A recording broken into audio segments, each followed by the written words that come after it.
Pain slowly washed over Elaine's face, and understanding.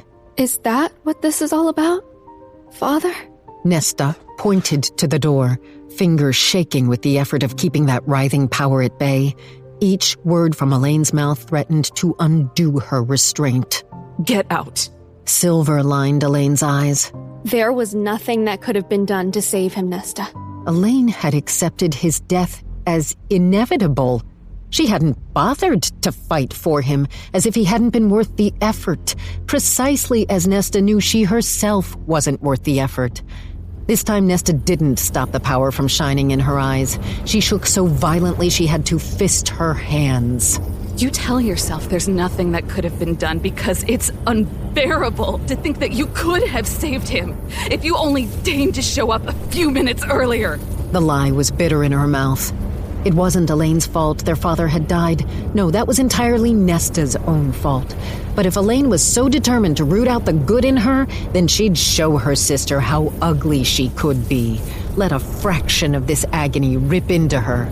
This was why Elaine had chosen Feyre.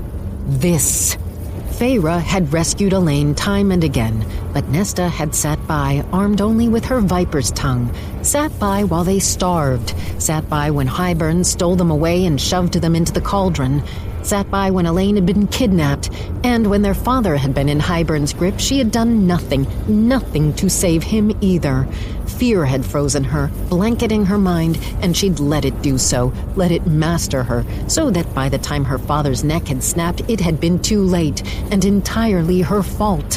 Why wouldn't Elaine choose Feyre?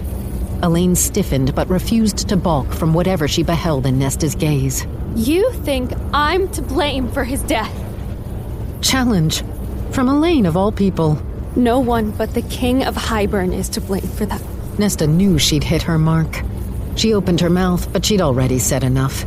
That fast, the power in her receded, vanishing into smoke on the wind, leaving only exhaustion weighing her bones, her breath. It doesn't matter what I think. Go back to Feyre and your little garden. Even during their squabbles in the cottage, fighting over who got clothes or boots or ribbons, it had never been like this. Those fights had been petty, born of misery and discomfort. This was a different beast entirely, from a place as dark as the gloom at the base of the library. Elaine headed for the doors, purple dress sweeping behind her. Cassian said the training was helping. Sorry to disappoint you.